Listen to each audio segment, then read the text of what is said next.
Hey, listen, I got something I want to talk to you about. This Sunday school lesson that's coming up is entitled God's Love Preserved Jonah, and it's in Jonah chapter 2. I want to pull out something. Number one, who are these Ninevites? Who were these Ninevites that Jonah had to deal with? And number two, what was the problem? What was the problem with these Ninevites? And then, why was Jonah in this present condition? And then, how did Jonah get to dry land?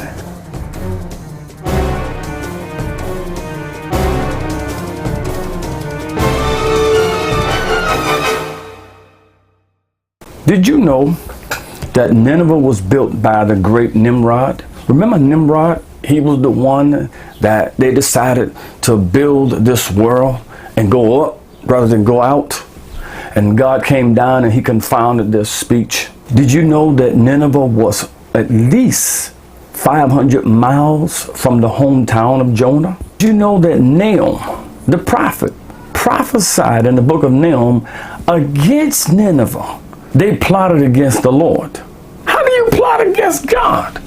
They dealt with prostitution. Number three, they dealt with witchcraft. They were guilty of commercial exploitation. Those guys were doing some deep stuff. So we have Jonah in this situation, and he's told by God to prophesy against Nineveh, that great city. In chapter 1 of our lesson, Jonah decided, no, I don't want to go to Nineveh. Nineveh ultimately became the capital of Assyria. Assyria and Israel were at odds with each other. And ultimately, or at one time, the Assyrians had led Israel captive in the book of Isaiah. Jonah is now in the belly of this whale. And Jonah is in a situation that I don't know, nobody else have ever been in that situation. How many of y'all have been in the whale? Raise your hand. Nobody? So I don't know how Jonah felt. But Jonah was in a jacked up situation. Just keep it real. He was in a messed up situation. But in the midst of what Jonah was going through, number one, Jonah prayed to God in his affliction. Now understand something. Jonah admitted that God had placed him in this situation. But even though God placed you in there, you were placed there by God because of your disobedience to God. So Jonah is now in all of this suffering. He's now in all of this pain. He's going through the water, and he's literally losing his life. And in the midst of the belly of the whale, Jonah cries out and begins to pray to God. So number one, the first thing we will need to do is pray. And it's interesting because Jonah prayed to God. Jonah knew that only God can hear his situation. Now, number two, Jonah's prayer shows he had a repentant heart. Jonah's prayer shows that he had a repentant heart, because why else would he pray to God? If his heart had not been repentive, he would have just died.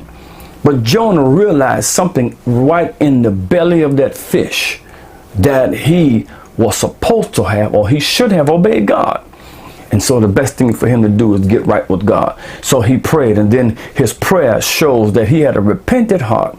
And then something else that took place, number three, God heard Jonah in the midst of his affliction.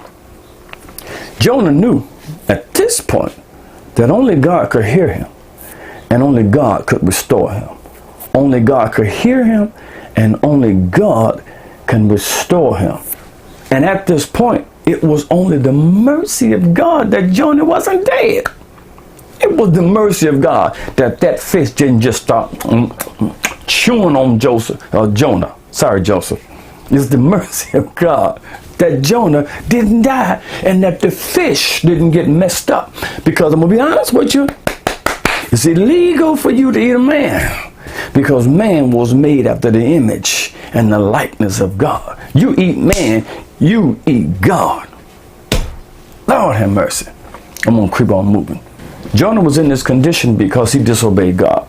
God gave him a direct order to go to Nineveh, that great city, and prophesy against Nineveh. But Jonah, just for some reason, did not want to do it. Now, there's a great controversy over whether or not Jonah was prejudiced against Nineveh, and if so, for whatever reason.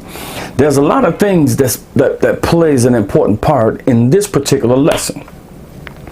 Jonah probably was prejudiced against Nineveh, because you have to understand, Nineveh was the capital of Assyria.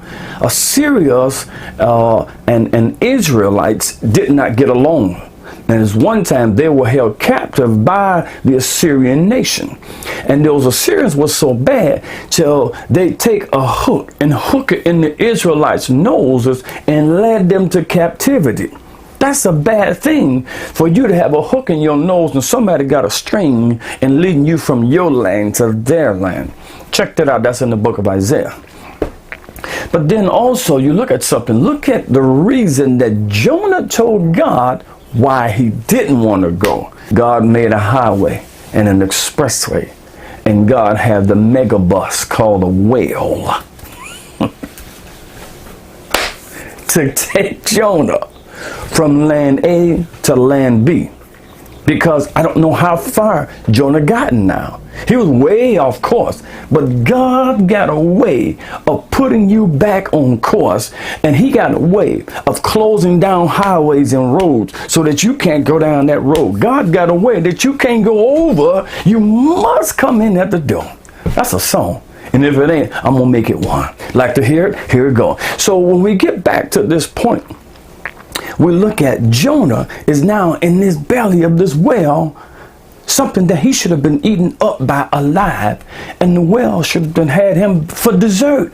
But it's the mercy of God that allowed Jonah to still be alive. It's the grace of God that Jonah was not consumed. It's the grace of God that the whale did not eat him, and that the whale did not have a problem with eating a whole human being. It's the mercy and the grace of God exemplified in this lesson that caused Jonah to make it to dry land. Because as soon as Jonah finished praying to God, and it really appears that he was repentant, soon as he finished praying to God, the Bible said that God commanded the whale to spew him out, and the whale vomited him out.